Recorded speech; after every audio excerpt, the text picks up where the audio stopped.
On అయింది sir. వేరే laptop connect చేశాను, ఆన్ అయిపోయింది. వైట్ స్క్రీన్ కనబడుతుందా నోట్ ప్యాడ్? కనిపిస్తున్నాయి sir. Okay right. See guys, so ఈ రోజు మనకి వెరీ వెరీ ఇంపార్టెంట్ టాపిక్ మనం డిస్కస్ చేద్దాం. So asset procurement through purchase order. So purchase order ద్వారా మనం అసెట్ ని ఎలా ప్రొక్యూర్ చేయాలి అనేది టాపిక్. ఓకే, ఇది ఒక ఇంపార్టెంట్ సినారియో అని చెప్పుకున్నాం.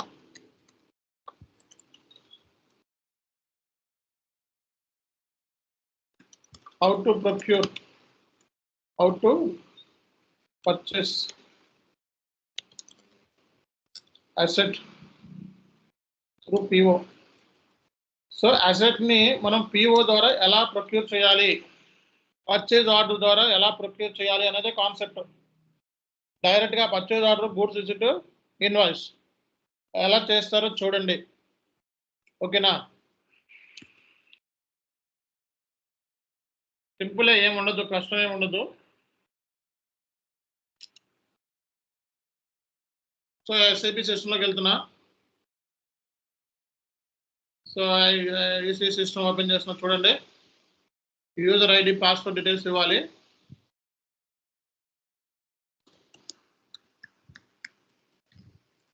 ఓపెన్ చేశారు కదా, ఇది ఎస్ఐపి ఎండ్ యూజర్ స్క్రీన్. మీరు చేయాల్సిన పని ఏంటి? పర్చేజ్ ఆర్డర్ క్రియేట్ చేయాలని డీకోడ్ ఏంటండి? పర్చేజ్ ఆర్డర్ క్రియేట్ చేయాలని డీకోడ్ ఏంటి?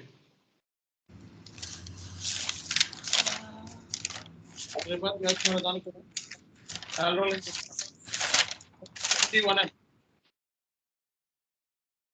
ME 21N. Purchase order create చేయాలని డీకోడ్ ఏంటి? ME 21N. ఎంటర్. ఇక్కడ వెండర్ డీటెయిల్స్ ఇవ్వాలి.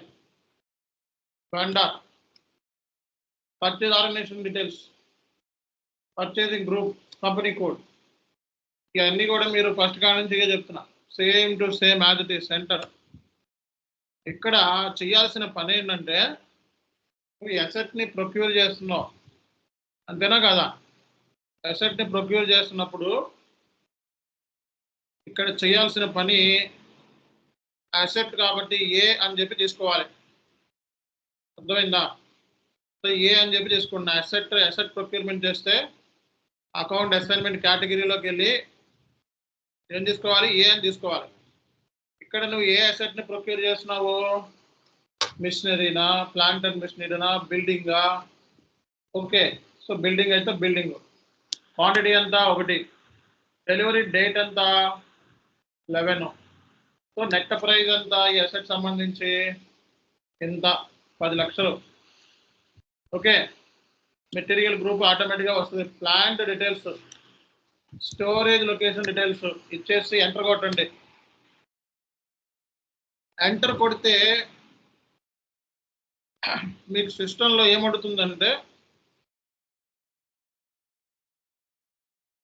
సిస్టంలో మీకు అకౌంట్ ఇక్కడ ఏమైంది చూడండి. ఇక్కడ ఏ అని చెప్పి చేస్తున్నారు, ఏ అని చెప్తే సిస్టంలో అసెట్ అని అడుగుతుంది. చూడండి, ఇక్కడ సిస్టంలో అసెట్ అని అడుగుతుంది. అకౌంట్ అసైన్మెంట్ కేటగిరీలో అసెట్, అకౌంట్ అసైన్మెంట్ కేటగిరీ ఉంటుంది కింద. దాంట్లోకి వెళ్ళి అసెట్ అని చెప్పి తీసుకో.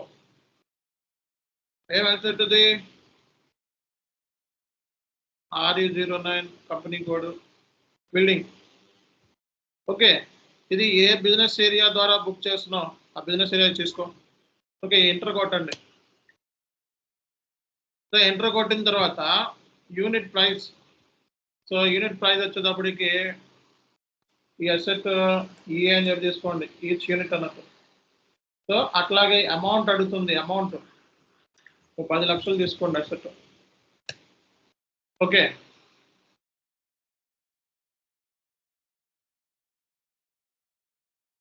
ఒక్క నిమిషం.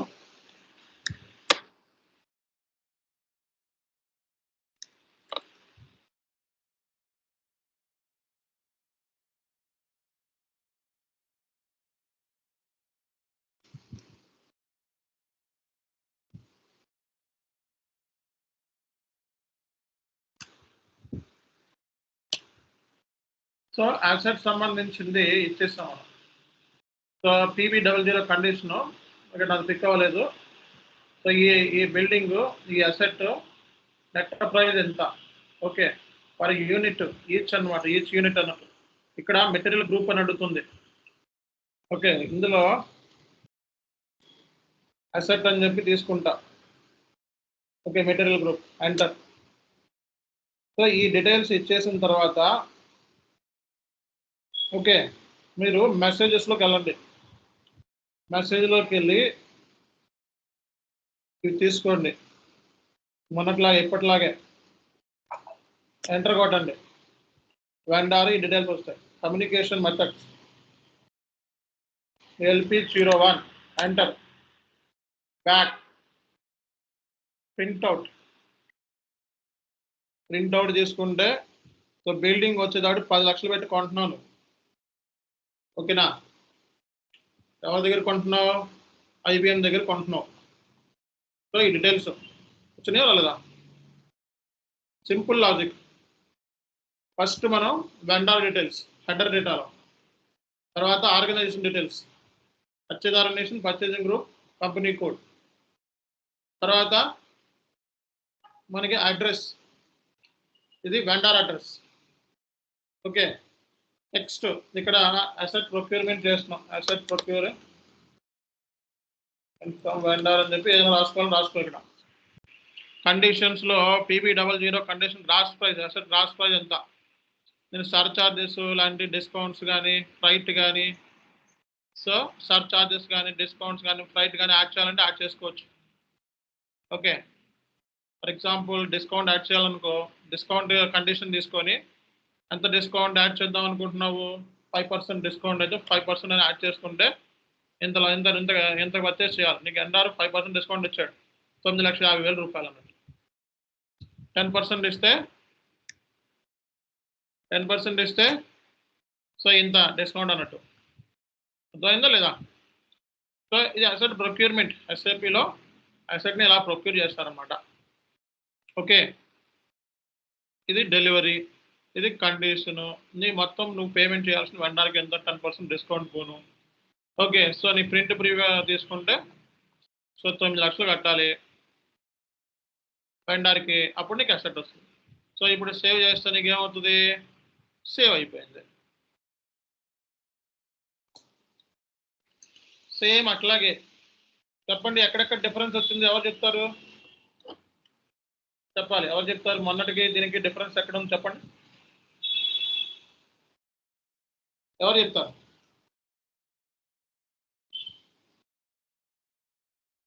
మొన్నటికి దీనికి డిఫరెన్స్ ఎక్కడ ఉంది? మొన్నటి దాంట్లో అసెట్ అని చెప్పి తీసుకోవాలా, బట్ ఇప్పుడు నేను అసెట్ అని చెప్పి తీసుకున్నా. చూసుకోండి, ME23లోకి వెళ్తే డిస్ప్లే, ME23 అండ్ డిస్ప్లే. మొన్నటి దాకా డైరెక్ట్గా మెటీరియల్ తీసుకున్నాం, ఇప్పుడు అసెట్ అని చెప్పి తీసుకున్నాం. అర్థమైందా? బిల్డింగ్ కొనుక్కున్నాం, సేమ్ టు సేమ్ ఇన్ఫర్మేషన్తో సేమ్ టు సేమ్. ఈ అమౌంట్ కూడా ఇక్కడ డిస్కౌంట్స్, సర్చార్జెస్ యాడ్ చేసుకోవచ్చు అని చెప్పిన కింద కండిషన్స్లో. ఓకే, ఇవన్నీ ఇచ్చారు. ఇక్కడ స్టోరేజ్ లొకేషన్ ఇవ్వలా, మర్చిపోయా. స్టోరేజ్ లొకేషన్ ఇవ్వలేదు నేను. ఓ పని చేద్దాం, దీన్ని ఎడిట్ చేయాలి. డిస్ప్లే చేంజ్, ఇక్కడికి వెళ్ళి స్టోరేజ్ లొకేషన్ కూడా తీసుకో, సేవ్ చేయి. అయిపోయింది కదా? సో అసెట్ని ఎలా ప్రొక్యూర్ చేయాలో తెలిసిందా లేదా? సో అసెట్ సంబంధించి ఎలా కొనాలి అనేది ఐడియా వచ్చింది కదా? తర్వాత ఏం చేయాలండి? Goods receipt. So purchase order create అయింది కదా, గూడ్స్ రిసిప్ట్ చేసుకోవాలి. MIGO. సో MIGO చేసేటప్పుడు పర్చేజ్ ఆర్డర్ నెంబర్ ఉండాలి మన దగ్గర. ఓకే, గూడ్స్ రిసీవ్ చేసుకున్నట్టు తీసుకొని ప్లాంట్ తీసుకో. ప్లాంట్ ఏంటండి? మన ప్లాంట్ డీటెయిల్స్ ఇవ్వాలి, ఇచ్చి ఎగ్జిక్యూట్ చేస్తే బిల్డింగ్ అనేది రిసీవ్ అవుతుంది. ఓకే, ఇది అన్రెస్ట్రిక్టెడ్ స్టాక్ కంప్లీట్గా. ఎటువంటి ప్రాబ్లం లేని స్టాక్. క్వాంటిటీ క్వాంటిటీ అంతా 1, వేర్ 101. ఓకే, పర్చేజ్ ఆర్డర్ ఏదైతే పర్చేజ్ ఆర్డర్ క్రియేట్, పార్ట్నర్ అంటే వెండర్. అకౌంట్ అసైన్మెంట్లో జిఎల్ అకౌంట్, అసెట్ సంబంధించిన జిఎల్, బిజినెస్ ఏరియా ఇది అసెట్, అసెట్ సంబంధించిన జిఎల్, బిల్డింగ్ ఇది 2 lakhs అంటే 1 అంటే బిల్డింగ్ అన్నమాట, బిల్డింగ్ ఇది. Item okay. So item okay అని చెప్పిన తర్వాత చెక్ చేసుకో ఎర్రర్స్ ఏమైనా ఉన్నాయేమో అని. తర్వాత పోస్ట్ చేసే, పోస్ట్ చేస్తే ఏదో ఎర్రర్ వచ్చింది చూడండి ఇక్కడ. సో ఈ కైండ్ ఆఫ్ ఎర్రర్ వచ్చింది. WRX account determination entry RE09 WRX X not possible. So ఇప్పుడు ఏం చేయాలి, ఎవరు చెప్తారు? ఈ కేసులో ఇష్యూని సాల్వ్ చేయాలి. అంటే ఎవరు సాల్వ్ చేస్తారు? మనం ఏం చేయాలి? SAP ఎండ్ యూజర్ కింద ఎవరు చెప్తారు? టికెట్ రైజ్ చేయాలా సార్? టికెట్ రైజ్ చేయాలి. ఏ టికెట్ రైజ్ చేస్తారు జనరల్ గా? P1 P2 టికెట్ రైజ్ చేయాలంటే ఎవరు పర్మిషన్స్ కావాలి? Consultant permission, manager. ఇంకా P2 టికెట్ రైజ్ చేయాలా సార్? రైజ్ చేయాలంటే అది మీకు ఎప్పుడు వచ్చింది ఎర్రర్? అర్జెన్సీ ఇమీడియట్ గా అర్జెన్సీ బేస్ లో సాల్వ్ చేయాలంటే P1 P2 tickets. P1 ticket SLA ఏంటి?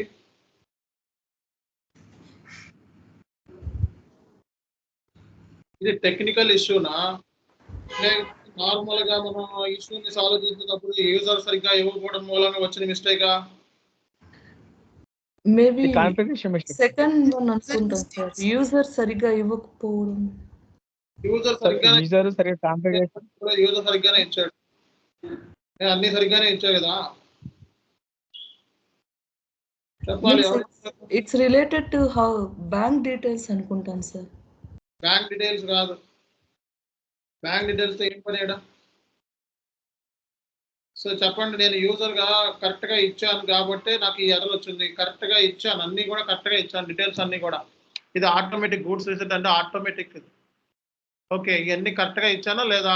యూజర్ ఇన్పుట్స్ అంటే ఇవి కరెక్ట్గా ఇవ్వకపోతే నీకు ఎర్రర్ వచ్చింది అంటాను. ఇది ఆటోమేటిక్గా పిక్ అయిన ఇవన్నీ ఎర్రర్స్ వచ్చినాయి. ఇప్పుడు నీకు ఇప్పుడు ఎర్రర్ వచ్చింది, టెక్నికల్ ఎర్రర్. బ్యాక్గ్రౌండ్లో బ్యాక్ ఎండ్ సరిగ్గా కాన్ఫిగరేషన్ చేయకపోవడం మూలంగా వచ్చిన ఎర్రర్. ఇప్పుడు ఏం చేయాలి? Configuration error, technical error. So మీరు ఏం చేయాలి? టికెట్ రైజ్ చేయాలి. టికెట్ ఎక్కడ రైజ్ చేస్తారు? Service now tool. Ticket service now అనే టూల్లో రైజ్ చేస్తారు. టికెట్ రైజ్ చేసేటప్పుడు ఏమేమి ఇన్పుట్స్ ఇవ్వాలి?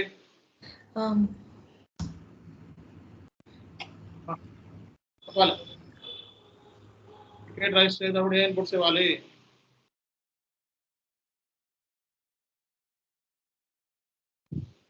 చెప్పాలి, ఎవరు చెప్తారు?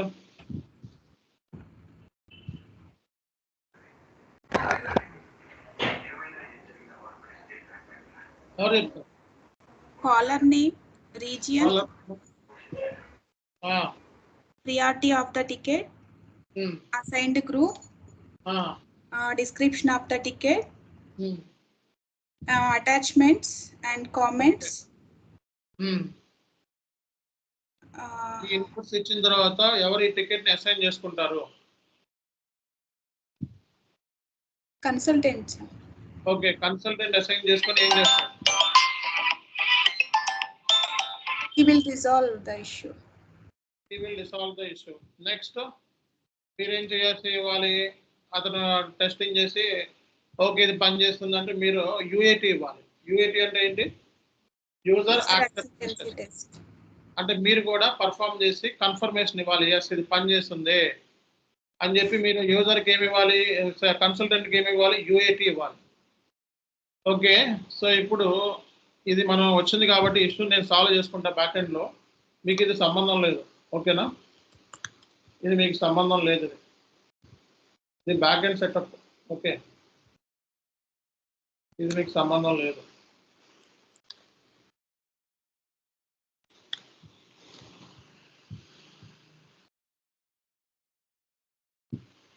So I will check once again. ఇది నేను బ్యాక్గ్రౌండ్లో సెటప్ చేసుకుంటున్నాను. ఇది మీకు సంబంధం లేదు. మీరు ఏంటంటే నా సెటప్ నేను అయిపోయింది, నా సైడ్ నుంచి కాన్ఫిగరేషన్ అయిపోయింది.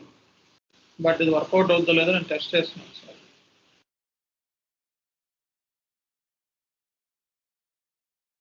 నా సైడ్ నుంచి పర్ఫామ్ చేస్తే సక్సెస్ఫుల్గా సాల్వ్ అయిపోయింది ఇష్యూ. చిన్న background issue, configuration setup problem చేసేసాను. అదేనా? సో ఇప్పుడు గూడ్స్ రిసీవ్ చేసినప్పుడు ఎంట్రీ ఏం పడుతుంది చూద్దాం. MB03. MB03 అంటే ఏంటి చెప్పండి? Material document display. ఇక్కడ మెటీరియల్ కాదు, ఇది అసెట్. MB03. సో MB03లోకి వెళ్ళి సో మెటీరియల్ నంబర్ ఇచ్చిన తర్వాత accounting.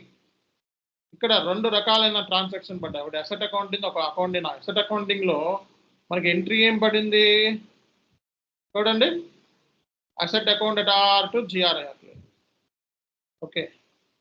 So asset account debit to GRIR clearing పడింది. So asset account debit GRIR clearing చూసారా లేదా? సో ఇది 9 lakhs రిసీవ్ చేస్తున్నాం గూడ్స్. అర్థమైందా? అందరికీ అర్థం కాలేదా? సో MB03 టీ కోడ్ ఏంటి? మెటీరియల్ అంటే డాక్యుమెంట్ చూడాలి అంటే, గూడ్స్ రిసీవ్ చేసిన డాక్యుమెంట్ని చూడాలి అంటే what is the T code ఏంటి చెప్పాలి? MB03. MB03. సో నెక్స్ట్ మనకి చేయాల్సింది మైరో అంటే ఏంటి? MIRO. సో MIRO చేసేటప్పుడు చిన్న సెటప్ చేసుకుంటా బ్యాక్గ్రౌండ్లో. ఇది మీకు సంబంధం లేదు.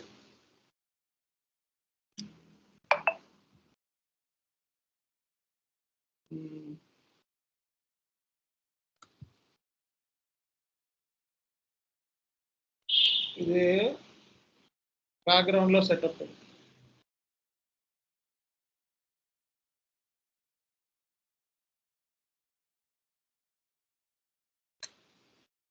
బ్యాక్గ్రౌండ్లో సెటప్ ఇది. సో ఇప్పుడు మైరో చేస్తాను. MIRO అంతేనా కదా? మైరో అంటే ఏంటి? MIRO. మీరో అంటే invoice. So invoice booking. So purchase ఆర్డర్తో ఇన్వాయిస్ బుకింగ్. ఓకే, గుర్తుపెట్టుకోండి. సో ఇక్కడ invoice date, so reference number, amount అప్పుడే ఇవ్వను. ట్యాక్స్ ఏమైనా అప్లై అయింది అనుకోండి, ట్యాక్స్. ఓకే, సో దీనికి ట్యాక్స్ పడుతుంది కదా, tax GST invoice with asset procurement, asset purchase. Okay, company code అంటే ఒక ఇన్వాయిస్ బుక్ చేసేటప్పుడు ఆల్ ఇన్పుట్స్ ఇవ్వాలి. ఇక్కడ పర్చేజ్ ఆర్డర్ తీసుకోవాలని చెప్పినాను. సో లాస్ట్ 10 క్లాసుల నుంచి ఇవే చేస్తున్నాము కాబట్టి కొత్త ఎవరికి ఉండదు అనుకుంటున్నా. పర్చేజ్ ఆర్డర్ ఇచ్చి ఎగ్జిక్యూట్ చేయండి, అడాప్ట్. ఓకే, సో మనకి పర్చేజ్ ఆర్డర్ రెడీ అయిపోయింది, GST కూడా క్యాలిక్యులేట్ అయ్యింది. సో ఈ అమౌంట్ నువ్వు తీసుకొచ్చి ఇక్కడ పేస్ట్ ఎంటర్ కొడితే నీకు ఎర్రర్ వచ్చింది. ఈ ఎర్రర్ టెక్నికల్ ఎర్రరా లేకపోతే నేను సరిగ్గా ఇన్పుట్స్ ఇవ్వకపోవడం మూలంగా వచ్చిన ఎర్రరా? Technical error sir. So technical error కాబట్టి టికెట్ రైజ్ చేస్తారు ఇందాకలాగా. నేను బ్యాక్ ఎండ్ నుంచి IT కన్సల్టెంట్ కింద వర్క్ చేసి టికెట్ రిసాల్వ్ చేస్తాను. ఇది మీకు సంబంధం లేదు ఇప్పుడు చేసేది. ఎర్రర్స్ అన్ని టెక్నికల్ పీపుల్ రిసాల్వ్ చేస్తారు, మీరు సాల్వ్ చేయలేరు, మీకు ఆ కెపాసిటీ లేదు. బ్యాక్గ్రౌండ్లో నేను సెటప్ చేసేసుకొని రెడీ చేసేసాను. ఇప్పుడు మీరు పర్ఫామ్ చేయాలి. మీరు మళ్ళా సెటప్ చేసి మళ్ళా నేను మిమ్మల్ని పర్ఫామ్ చేయమని చెప్తున్నాను. ఇప్పుడు మళ్ళీ ఎర్రర్ వస్తుందో చూద్దాం. ట్యాక్స్ దీని మీద 18% అప్లై అవుతుంది.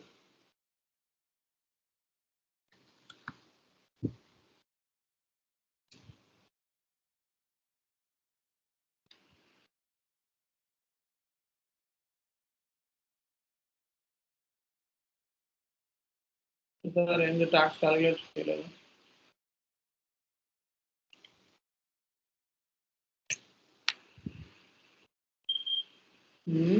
ఎవరో మార్క్ చేశారు మళ్ళా బ్యాక్గ్రౌండ్లో ఎవరో మార్క్ చేశారు. ఓకే ఇండియా ఎవరు నేను 5 నిమిషాల్లోనే మార్చిపడేశారు. సో మళ్ళా చేస్తున్నాం. బ్యాక్గ్రౌండ్లో మార్చేశారు ట్యాక్స్ ప్రొసీజర్. ఎందుకంటే సేమ్ సర్వర్ మీద 10 మంది పని చేస్తూ ఉంటారు కాబట్టి మనం ఏదైనా చేసే వెనకాల నుంచి మార్చేస్తూ ఉంటాం. అది ఇందులో ఉన్న ప్రాబ్లం. క్యాలిక్యులేట్ ట్యాక్స్ మన ట్యాక్స్ కోర్స్ కనపడింది 18%. GST invoice purchase order. So ఇప్పుడు GST క్యాలిక్యులేట్ అయింది. ఇది GST enter. So issue solve అయింది, కానీ స్టిల్ ఇంకా ఎర్రర్ చూపిస్తుంది. సో ట్యాక్స్ కూడా మనకి క్యాలిక్యులేట్ అయింది, కానీ ఎర్రర్ ఏంది? So 2000 has not relevant for tax. So దీని GL ఏదైతే ఉందో ఈ GLకి ట్యాక్స్ అనేది లేకపోవడం మూలంగా మనకి ఎర్రర్ వచ్చింది. ఇది కూడా మళ్ళీ టికెట్ అంటే ఈ GLకి ట్యాక్స్ అప్లై అవుతుంది, బిల్డింగ్కి ట్యాక్స్ అప్లై అవుతుంది, బిల్డింగ్ అనే GLకి ట్యాక్స్ అప్లై అవుతుంది. సో ఆ ఎర్రర్ వచ్చింది కాబట్టి ఇది కూడా బ్యాక్ ఎండ్ నుంచి కన్సల్టెంట్ రిసాల్వ్ చేయాలి. సో నేను రిసాల్వ్ చేస్తాను.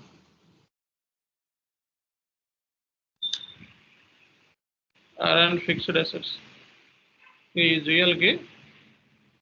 సో ఈ GLకి ఏంటంటే బ్యాక్ ఎండ్లో ఇవన్నీ మీరు చేయరు, ఇష్యూస్ అన్నీ మీరు సాల్వ్ చేయరు. ఓకే, నేను సాల్వ్ చేస్తాను. మీరు రియల్ టైంలో మీకు యాక్సెస్ ఉండదు.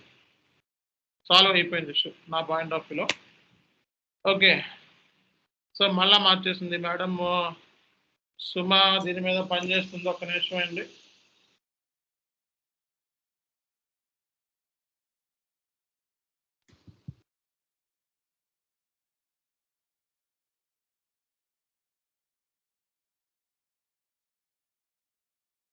ఈ అమ్మాయి మార్చేస్తుంది.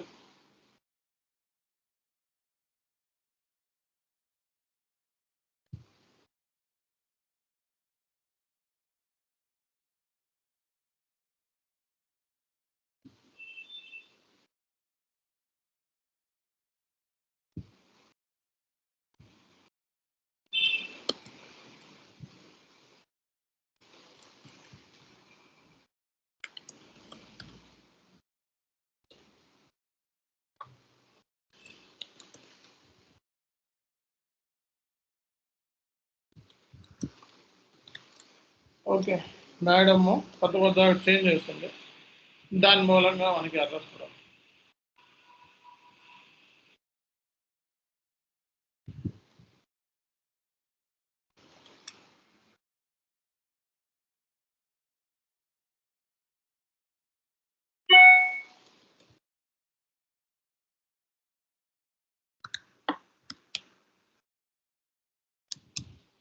ఇదంతా బ్యాక్ ఎండ్ వర్క్, మీకు సంబంధం లేదు.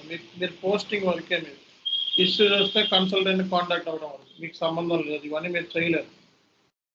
ఓకే, ఇవన్నీ కన్సల్టెంట్ డ్యూటీ అన్నమాట. ఇది పద్దాక మార్చేస్తుంది మేడం.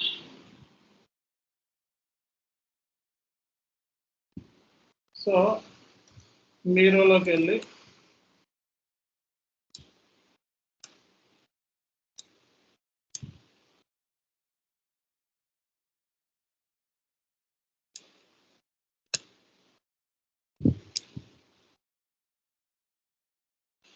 అడాప్ట్.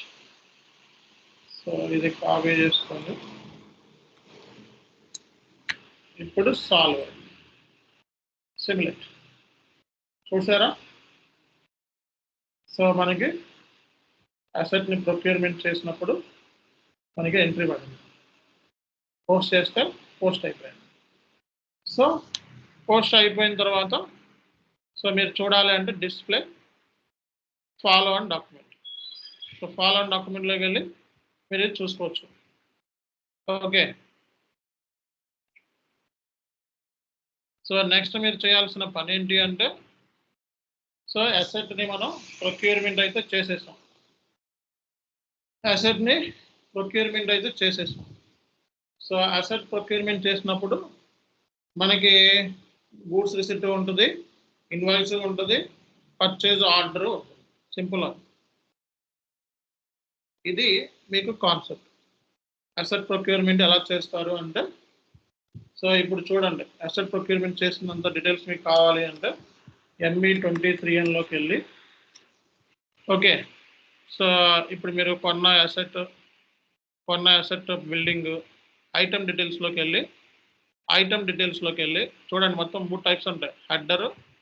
హెడ్డర్ ఇదంతా. ఓకే, సో కింద మీకు ఐటమ్ డీటెయిల్స్ ఉంటాయి. ఐటమ్ డీటెయిల్స్ దీని మీద క్లిక్ చేస్తే అకౌంట్ అసైన్మెంట్. సో ఇది GL account, asset building GL account అన్నమాట. ఇది బిల్డింగ్ అసెట్ మాస్టర్ అన్నమాట. పర్చేజ్ ఆర్డర్ హిస్టరీలోకి వెళ్తే, సో మీరు డబ్ల్యూ అంటే గూడ్స్ రిసిప్ట్ అయింది, ఆర్ఈ అంటే ఇన్వాయిస్ డాక్యుమెంట్, గూడ్స్ రిసిప్ట్ ఎంత అయింది, ఇన్వాయిస్ అమౌంట్ ఎంత అయింది.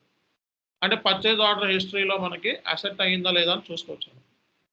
అలాగే ఇక్కడ మీరు సో హెడర్ డేటాలోకి వెళ్ళి స్టేటస్లోకి వెళ్ళి చెక్ చేస్తే మనకి ఆర్డర్డ్ ఎంత, డెలివర్డ్ ఎంత, ఇన్వాయిస్ ఎంత అయింది అనేది కూడా కనబడుతుంది. అర్థమైందా? ఆర్డర్డ్, డెలివర్డ్, ఇన్వాయిస్, ఈ 3 కనబడతాయి. ఓకే, సో ఇది కాన్సెప్ట్.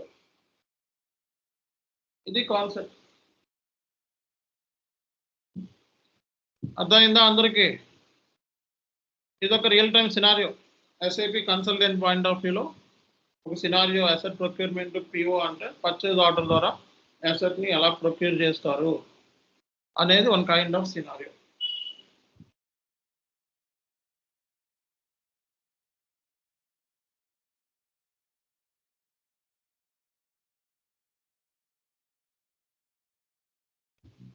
అందరికీ అర్థమైందని ఎక్స్పెక్ట్ చేద్దాం. మరి ఇక్కడితో ఇంకొక సినారియో ఉంది మీకు.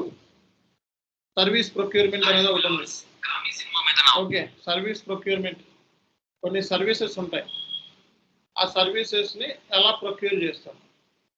Consulting services. ఓకే, సో మనం కొన్ని షిఫ్ట్ చేయాలి, ఇప్పుడు ఇల్లు షిఫ్ట్ చేయాలి, దానికి సర్వీస్. Relocation services. ఇప్పుడు దాకా మనం మెటీరియల్తో చేసాం. సో టుమారో క్లాస్లో సర్వీస్ ప్రొక్యూర్మెంట్ అవుతుంది. Okay, service procurement down payment అవుతుంది. డౌన్ పేమెంట్ రిక్వెస్ట్ని ఎలా క్రియేట్ చేయాలి అన్నది ఇక్కడితో నీకు పర్చేజ్ ఆర్డర్తో రిలేటెడ్ అయిపోతుంది. నెక్స్ట్ క్లాస్ నుంచి పర్చేజ్ ఆర్డర్ లేకుండా cash discounts, down payments.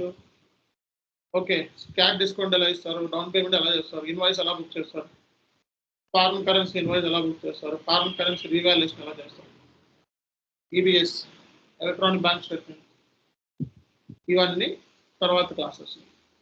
Okay, తర్వాత లాస్ట్లో ఇంటర్వ్యూ పాయింట్ ఆఫ్ వ్యూలో questions and answers and resume preparation, job letter. That's it. ఇందాక జాబ్ లెటర్ ఎవరు అడిగారు, మళ్ళీ చెప్పేస్తున్నా ఈ క్లాస్లో. మళ్ళీ జాబ్ లెటర్ అడిగారు ఇందాక, బిషావత్ అడిగినట్టున్నాడు. సో జాబ్ లెటర్ అనేది ఏమీ లేదు, simple logic. Job letter example అని చెప్పి నెట్లో కొట్టండి. సో ఇక్కడికి వెళ్ళి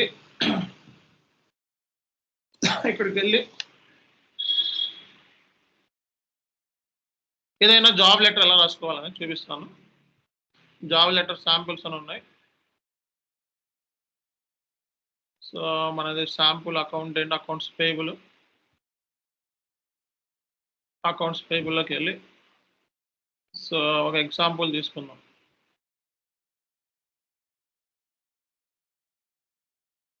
ఇది ఎగ్జాంపుల్, ఇది కూడా ఎగ్జాంపుల్. సో ఇక్కడ నుంచి కాపీ చేసుకోండి, నోట్ ప్యాడ్ చేసుకోండి. జాబ్ లెటర్ ఎలా రాయాలి? సింపుల్ వేలో ఎలా రాయాలి? అంతా గూగుల్ వచ్చు కదా. ఓకే,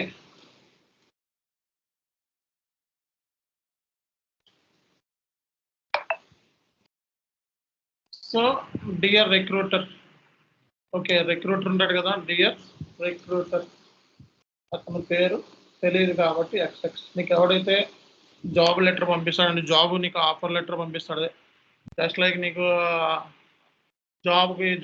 జాబ్ సంబంధించి మీకు షార్ట్ లిస్ట్ అయింది మీ ప్రొఫైల్, లేదా అప్లై చేసుకోమని, లేదా మీరు ఎవరినైనా మీ లెటర్ మీ రెజ్యూమేతో పాటు ఈ కవర్ లెటర్ పంపించాలంటే ఎట్లా. I'm writing to express my interest in the accounts payable specialist.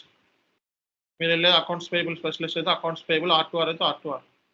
Okay, position at company name. Okay, company name. So ఇక్కడ కంపెనీ అంటే కంపెనీ నేమ్ ఇక్కడ రాసుకోండి. So over the past 6 years, మీకు past 6 years లేదు కాబట్టి past 4 years I have handled my skills in accounts payable process, vendor management, process improvement, automation while working with several B2B firms. I am impressed by the company's reputation for its strong leadership, diverse work committed during my IM enterprise. I improved efficiency accounts payable process, software solution, 50% number error payment and disbursement. I improved efficiency accounts of implementing automated software solution. ఇదే ఇక్కడ మనం మారుద్దాము.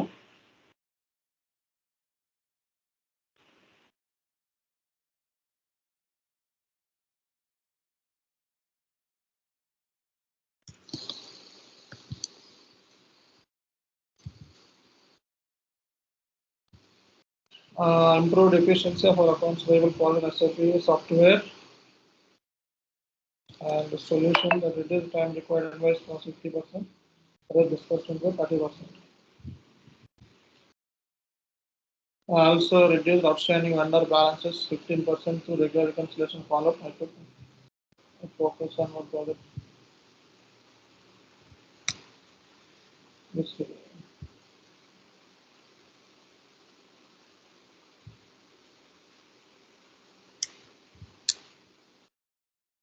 Basically, the benefits are using invoice system on a blockchain network. Tutorials and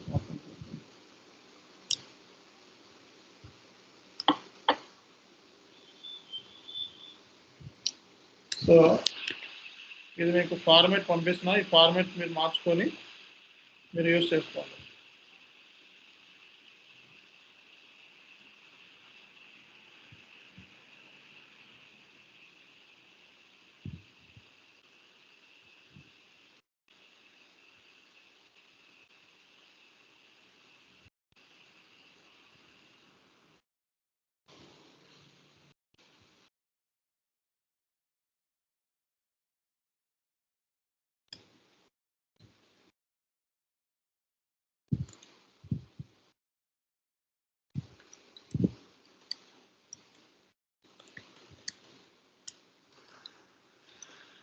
సింపుల్గా మీరు దీంతో పాటు మీ రెజ్యూమేని attach చేయండి. Okay, so I'm writing to express my interest in accounts payable specialist position company. Over the past years I have handle my 4 years experience ఉంటాయి. ఏమీ experience లేకపోతే so I have knowledge అని పెట్టండి. So honoured my skills accounts payable, account principal, vendor manager, process improvement and automation బదులు reconciliation పెట్టండి.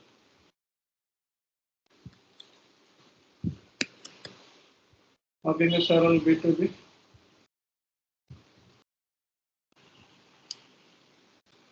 previous companies.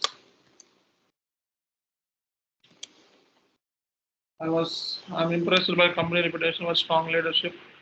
Also reduced outstanding regular reconciliation follow. An experienced account specialist, I'm confident. I'm confident my ability to make contribution to your team. I would like to appreciate, discuss further. So దీనికి మీ resume add చేసి పంపించండి. ఇక్కడ R2R అని పెట్టుకోండి. R2R అయితే R2R అని పెట్టుకోండి. Okay, so R2R పెట్టేటప్పుడు ఇక్కడ ఇక్కడ పేయబుల్ ఉన్న ప్లేస్లో R2R అని పెట్టండి. వెండర్ మేనేజ్మెంట్, ప్రాసెస్ ఇంప్రూవ్మెంట్ ఇవి తీసేసి R2R స్కిల్స్ ఉంటాయి, ఈ స్కిల్స్ తీసేయండి.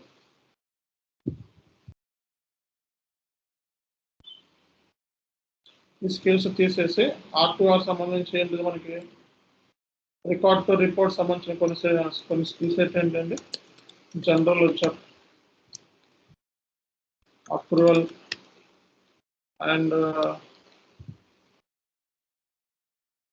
And difference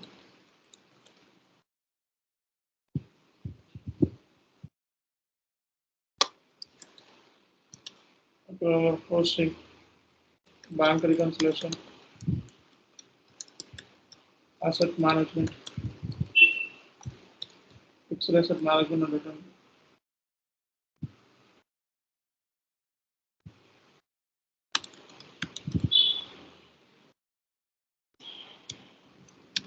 Reporting, that's it. ఈ స్కిల్ సెట్ తీసేసి మీరు P2P అయితే ఈ ఉంచండి, R2R అయితే ఈ స్కిల్ సెట్ తీసేసి ఒక ఈ స్కిల్ సెట్ ప్లేస్లో యాడ్ చేసుకోండి.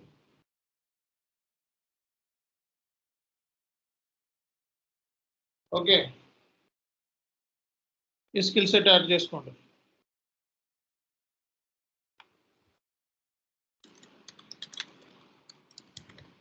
ఈ స్కిల్ సెట్ యాడ్ చేసుకుని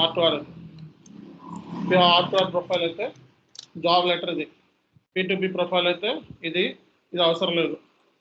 okay, so I was impressed with company reputation strong divorce. R2R ప్లేస్లో P2P అని పెట్టుకోండి అంతే, P2P ప్లేస్లో R2R అని పెట్టుకోండి అంతే.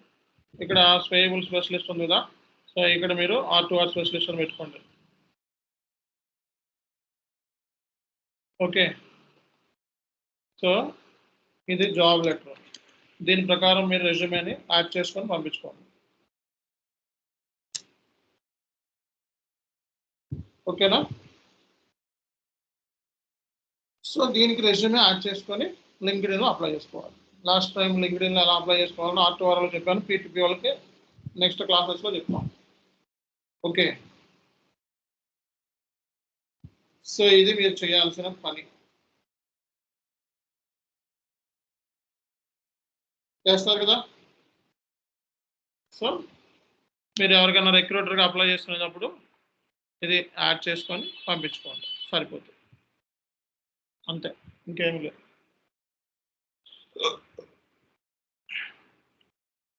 ఏమైనా డౌట్స్ ఉన్నాయా ఇందులో ఏమైనా డౌట్స్ ఉన్నాయా?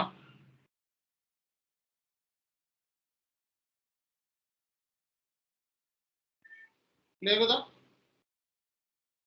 ఆల్ రైట్, సో టుమారో క్లాస్లో మనకి సర్వీస్ ప్రొక్యూర్మెంట్ అనేది ఎలా చేస్తారు అనేది టుమారో సెషన్. ఓకేనా? సో టుమారో సెషన్లో మనకి సర్వీస్ ప్రొక్యూర్మెంట్ అనే సెషన్. Thank you.